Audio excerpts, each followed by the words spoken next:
જીરુ અને વરિયાળીમાં ભેળસેળ મુદ્દે ઊંઝાના ધારાસભ્ય કિરીટ પટેલનું નિવેદન સામે આવ્યું। કિરીટ પટેલે નકલી જીરુની પ્રવૃત્તિ માટે આખા સમાજને જવાબદાર ગણાવ્યું।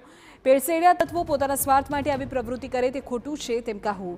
તેમણે ઉમેર્યું કે રાજ્ય સરકાર, પોલીસ અને આરોગ્ય વિભાગને વારંવાર રજૂઆત કરાઈ છે। ભેળસેળિયા તત્વો સામે કડક કાર્યવાહી કરવા આરોગ્ય વિભાગને રજૂઆત થઈ છે।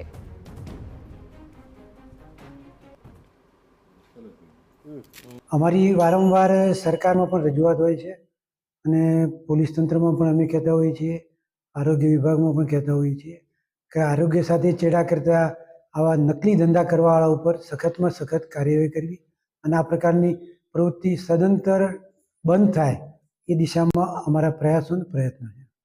તો ઊંઝા એપીએમસીના પૂર્વ ચેરમેન નારાયણ પટેલ દ્વારા ભ્રષ્ટાચાર અંગે પણ કિરીટ પટેલે નિવેદન આપ્યું। કહ્યું કે ભ્રષ્ટાચારને લગતી કોઈ ફરિયાદ મારા ધ્યાનમાં નથી। જો ખરેખર ભ્રષ્ટાચાર થાય છે તો તટસ્થ તપાસ થવી જોઈએ। નારાયણ પટેલે કહ્યું હતું કે મહેસાણાથી ગાંધીનગર સુધી ભ્રષ્ટાચાર ચાલી રહ્યો છે અને તેને લીધે જ ભેળસેળિયા તત્વો બેફામ બન્યા છે।